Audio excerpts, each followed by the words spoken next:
Você acha que a internet vive nas nuvens? Que seus dados, seu dinheiro, suas conversas confidenciais flutuam em algum satélite invisível ao redor do globo terrestre? Essa é a maior e mais eficiente mentira já contada pelas megacorporações do Vale do Silício. A nuvem não existe.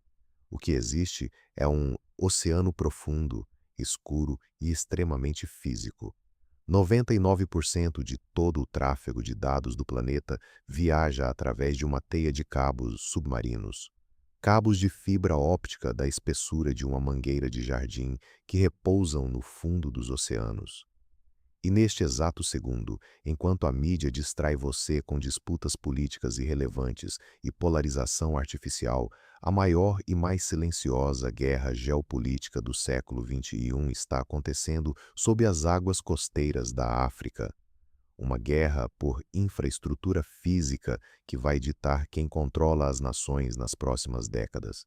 Imagine por um momento a magnitude do que está em jogo. Não estamos falando de vender produtos ou serviços. Estamos falando de colonização digital pura e simples. Gigantes da tecnologia, operando não mais como empresas, mas como verdadeiros estados soberanos, estão enterrando bilhões de dólares no leito oceânico. O consórcio DOI África, liderado por empresas do Ocidente e Oriente, está instalando mais de 45 mil quilômetros de cabos, contornando o continente africano inteiro. É o maior projeto submarino já concebido. Paralelamente, projetos gigantescos de corporações ocidentais avançam para monopolizar o tráfego do Atlântico. Você pode se perguntar, e por que isso importa? Importa porque quem controla o cabo controla a espinha dorsal de uma nação. A análise logística revela um cenário perturbador. Se você detém o monopólio da entrada de banda larga de um país em desenvolvimento, você é o dono da infraestrutura do sistema bancário deles. Você processa os dados de saúde, as transações governamentais e as comunicações militares. O general e estrategista chinês Qiao Liang, em seu tratado sobre a guerra irrestrita, deixou claro que a soberania de uma nação não reside mais em possuir armas, mas em dominar os gargalos de fluxo de informação e capital.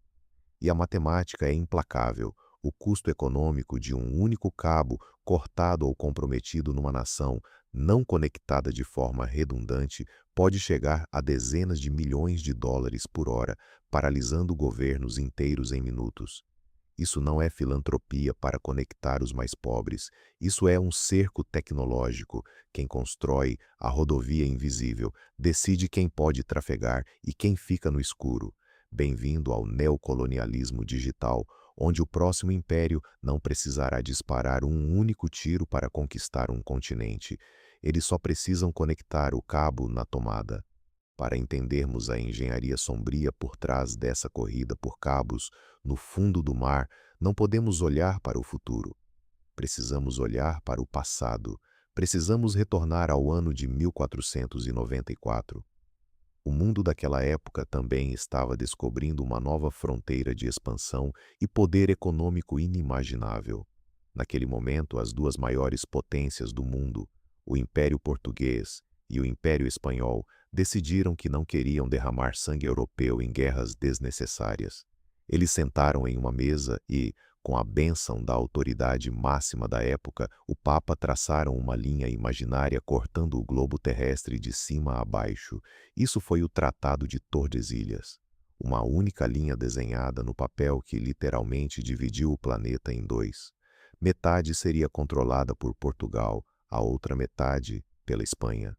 As nações, povos e recursos que existiam naquelas terras sequer sabiam que seus destinos haviam sido loteados por homens a milhares de quilômetros de distância. Não foi um tratado militar, foi o maior acordo de monopólio logístico da história humana. Quem controlava as rotas marítimas para as Índias e o Novo Mundo controlava o fluxo de especiarias e ouro. E é exatamente, sem tirar nem pôr, o que está ocorrendo agora com os oceanos de fibra óptica. Avance 5 séculos e o que nós vemos? Um novo tratado de Tordesilhas está sendo desenhado, mas não entre reis de Portugal e Espanha, e sim entre Estados Unidos, China e as corporações que operam como impérios privados. Em vez de dividirem terras e rotas de caravelas, eles estão loteando a rota da seda digital. E o prêmio máximo hoje é o continente africano e o eixo global sul. Observe os dados operacionais brutos. O cabo submarino CAME-WE-6 conectará o Sudeste Asiático à Europa passando por gargalos críticos do Oriente Médio. O cabo equiano vai de Portugal até a África do Sul. A lógica é simples. As potências antigas enviavam navios armados com canhões para garantir exclusividade de comércio e submissão. Os impérios digitais modernos enviam navios cabeadores armados com feixes de laser no fundo do mar. Como pontuou o acadêmico geopolítico Halford Mackinder há um século, quem governa a área de pivô central domina o mundo. O pivô de hoje não é a terra fértil, é o controle físico da transmissão de dados. Imagine a logística extrema de se deitar quilômetros de cabos sob imensas pressões no abismo oceânico, driblando trincheiras e zonas de tensão. Custa em média US$ 150 milhões para cruzar o Atlântico com um cabo moderno. Mas o retorno sobre esse investimento não é medido apenas no lucro dos provedores. É medido em hegemonia, quando um único Estado soberano concentra a tecnologia, a infraestrutura e as chaves de roteamento dos cabos que conectam o outro hemisfério, eles estabelecem o monopólio da influência e, pior, a espionagem absoluta. A Agência de Segurança Nacional dos Estados Unidos e seus rivais geopolíticos já provaram repetidamente que cabos submarinos podem ser grampeados. O novo Tratado de Tordesilhas divide o mundo entre quem processa os dados e quem é processado.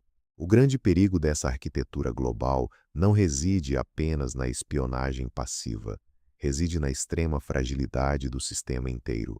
A verdadeira revelação deste cerco não é sobre construir os cabos, mas sobre quem tem a capacidade brutal de cortá-los. Nós vivemos num cenário de guerra assimétrica e invisível. A matemática estrutural do fundo do mar é assustadora. Existem cerca de 450 cabos submarinos atualmente responsáveis por transacionar quase 10 trilhões de dólares todos os dias nas redes de compensação global, como o SWIFT e mercados interbancários. Apesar desse volume de riqueza colossal passar por esses canos microscópicos, a grande maioria desses cabos não possui defesa militar ativa. Eles estão deitados no chão do oceano, a milhares de quilômetros de qualquer patrulha naval, expostos à sabotagem deliberada de estados hostis ou até mesmo de milícias mercenárias. O almirante James Stavridis, ex-comandante supremo da OTAN, já declarou publicamente que a próxima grande guerra não começará com mísseis rasgando os céus de capitais europeias, mas com submarinos e drones submarinos cortando seletivamente as linhas de fibra óptica vitais que ligam o Ocidente ao resto do mundo. Uma ação incrivelmente barata e covarde que pode jogar o inimigo na idade da pedra econômica. Faça a análise logística do pesadelo. Se uma frota de submarinos silenciosos não identificados descer ao leito do Atlântico Norte e cortar apenas 4 grandes troncos de cabo, a internet dos Estados Unidos e da Europa entra em colapso. O sistema financeiro congela. Transferências bancárias são invalidadas, o controle de logística alimentar desaparece das telas e os hospitais ficam às cegas. E a característica mais aterrorizante da guerra submarina contemporânea é a negação plausível. Como um cabo cortado a 5.000 metros de profundidade não deixa digitais claras, fica praticamente impossível atribuir a culpa absoluta a um Estado soberano em tempo real para disparar um contra-ataque. Foi o que vimos com a sabotagem dos gasodutos Nord Stream no Mar Báltico. A mesma tática aplicada aos dados seria fatal. É por isso que o controle da África através desses consórcios megalomaníacos não é apenas expansão de mercado para o metaverso ou redes sociais.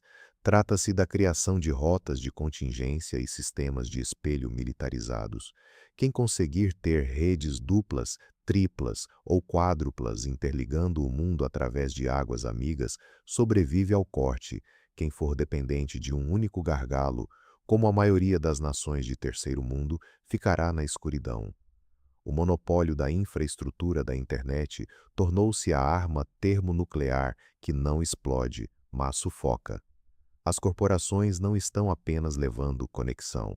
Elas estão colocando coleiras digitais no pescoço do hemisfério sul, enquanto se armam contra o apagão cibernético global iminente. A ilusão do mundo aberto finalmente ruiu. O poder geopolítico não está na atmosfera ou no espaço sideral, ele está no abismo frio dos nossos oceanos. E agora você sabe que quem pagar a conta da infraestrutura vai ditar as regras do seu amanhã. Se você entende que a verdadeira dominação global é uma guerra secreta que a maioria esmagadora prefere ignorar, inscreva-se agora no canal Luz do Meio-Dia. Deixe aqui nos comentários: o seu país é dono dos cabos que transmitem a sua soberania ou é apenas um inquilino no servidor dos outros? Compartilhe este vídeo e acorde os que estão dormindo. A luz do meio-dia não perdoa as sombras.